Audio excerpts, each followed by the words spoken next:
seed guidelines for where the seeds go.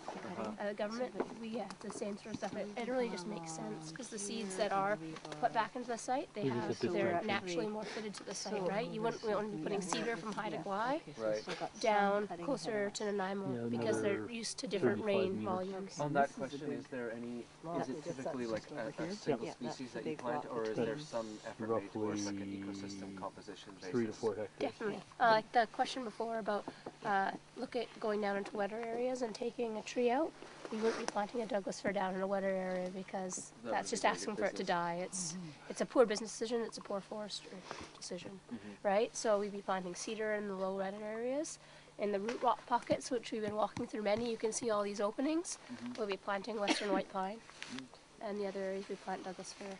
That's our general mix down in this area of the world. Yeah, and that's good to hear on private land because in times past this has been a traditional white pine area and it's been pretty well wiped out because of the rust.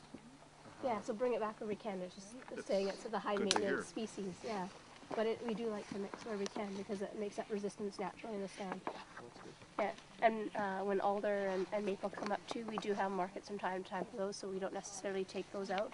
We do see those as valuable pockets and diversity in our stands too. Right. And we do reforest within a year. So a question about the practice of applying pesticide to the seedlings so that the alder don't grow up and what's put down can grow. I've just heard that that's a fairly common practice when there's a plantation happening. So pesticide use or herbicide use. Pesticide use, some nurseries put a little bit of pesticide both in the sands and gravels that they're growing seedlings in, and they may spray if there's a huge issue in a greenhouse. We don't use pesticides.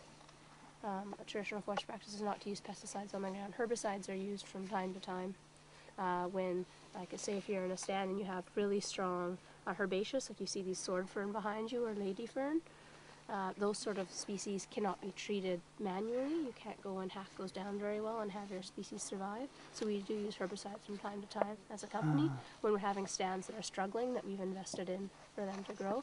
But generally we invest, like our best place to put our investment is in the seed that we collect and the trees that we grow, because we're already paying so much to grow those seedlings to a 1 or 2 year size, and then we're paying highly qualified tree planters too. Coastal tree planters are usually much more skilled and experienced than interior tree planters. They're not necessarily the people that are out for their first time. These people have been doing it, it's usually their career. Oh, sorry. Okay. And I guess my question comes from a conversation with someone on Reed Island with the Forest Advisory Committee there and a past IT block.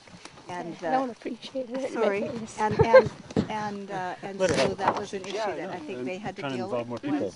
It's part of your point of being here, right? And there's a lot of people that couldn't make it, though, that's the thing. Right? I don't know exactly about what happened on Reed Island. If they had, so they had a community meeting and they talked about herbicide use. Well, I think it was a past IT block. Over here! There was an issue about how the herbicides were applied to the surrounding. They were sprayed. Okay. So that the seedlings of the plant could actually release. Right. Okay. Because they're slower to grow up than the alder were. Okay. There's different ways to apply herbicide depending on where you are, and they may be done by a backpack treatment. So people are wearing similar equipment used for firefighting, with sort of a plastic canister on their back. Okay. Or it may be done airily. Okay. So it just depends. But herbicides are a very expensive practice, and usually we invest enough in our trees that we don't have to do any herbicide treatment. Usually we're pretty lucky. They went down to the wetland. They were down in the wetlands. So who are you looking for? I do not believe in the use of chemical treatments, and we don't like to use it either, right? We don't have to. So from time to time, we do use it, but there's a lot of regulations around how it's used, how it's tracked. You have to submit pesticide use plans to the government yearly, and you have permits to apply it. You have to certify people who apply it, and it's tracked. There's certain buffers you put on any sort of riparian areas.